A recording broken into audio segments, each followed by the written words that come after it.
Hello friends, welcome back to my channel. আজ প্রায় 1 বছর পর আমি আমার রান্নার চ্যানেলে আবার ভিডিও দিচ্ছি।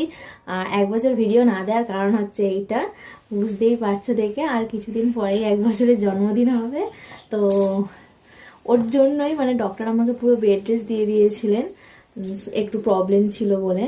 আর এতদিন পরে আমি আবার আমার চ্যানেলে ভিডিও শুরু করেছি।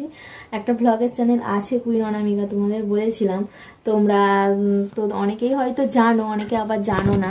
তাতে টুকটাক ভিডিও আমি শেয়ার করি এখন। আর রান্নার চ্যানেলে একদমই ভিডিও দেওয়া হয় না। এখন থেকে মোটামুটি রেগুলার তোমরা পাবে আশা করছি। আর তোমরা যেভাবে আমার পাশে আছো সেভাবে থেকো। আর চলো, আজকে খুবই সামান্য একটা রেসিপি নিয়ে এসেছি। যেহেতু এখন ও ছোট, তাই ওকে নিয়েই এখন সব কিছু আমার।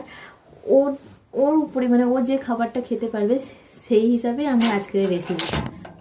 চলো তোমরা দেখো, আশা করছি ভালো লাগবে।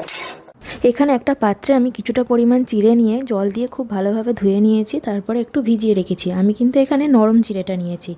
আর দেখো, একটা খেজুর নিয়েছি। এই খেজুরটাকে আমি এখন একটু গরম জলে ভিজিয়ে রাখবো। এতে কি হয়, খেজুরের গায়ে যে একটা আঁশ মতন আছে বা খোলা, সেটা না সহজেই ছেড়ে যায়। আর ওই খোলাটা কিন্তু বাচ্চাদের গলায় আটকাতে পারে, যার জন্য এই গরম জলে একটু ভিজিয়ে রাখলে এই খোলাটা খুব সহজেই ছেড়ে যাবে। দেখো, এই যে জলটা ফুটছে, আমি এই অবস্থাতেই গ্যাস বন্ধ করে দেব এবং 10 থেকে 15 মিনিটের জন্য এগুলোকে ঢাকা দিয়ে রেখে দেব। 15 মিনিট পরে ঢাকা খুলছি। দেখো, চিড়েটা কিন্তু খুব ভালোভাবে ভিজে গেছে, একদম জল সব টেনে নিয়েছে। আর খেজুরের গা থেকেও কিন্তু এখন খুব সহজেই এই খোলাটা ছেড়ে যাবে।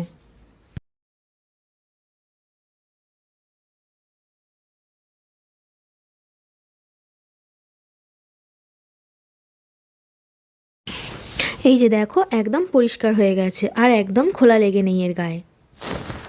এবার আমি এর থেকে দানাটা বাদ দিয়ে দেবো। আর এর সাথে নিয়ে নেব একটা মাঝারি সাইজের কাঁঠালি কলা। তোমরা কিন্তু বাচ্চাদের কাঁঠালি কলা দেওয়ার চেষ্টা করবে।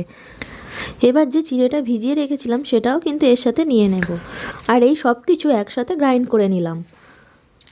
দেখো, এর ঘনত্বটা কিন্তু এই রকম থাকবে, খুব বেশি পাতলা করবে না। এখন আমি এটাকে একটা পাত্রে ঢেলে নিয়ে সেটা একটু গ্যাসে জাল দিয়ে নিচ্ছি। তোমরা চাইলে ওই রকম কাঁচা অবস্থাতেই খাওয়াতে পারো, আমি ওরকম মাঝে মাঝে খাওয়াই, তো আজকেই জাল দিচ্ছি। দেখো, এই যে ফুটছে, এটা কিন্তু আর একটু গাঢ় হয়ে যাবে। তোমরা দু রকমভাবেই দিয়ে দেখবে, তোমাদের বাচ্চা যেটা পছন্দ করবে সেটাই দেবে। আর এই যে দেখো, আমাদের মহারাজ গাড়ি চড়ছে। আজকাল বাচ্চাদের খাওয়ানোটা খুব কষ্টকর ব্যাপার। তোমরা কিভাবে খাওয়াও কমেন্ট করে একটু জানাবে তো। আর ভিডিও ভালো লাগলে লাইক আর সাবস্ক্রাইব করতে ভুলবে না কিন্তু।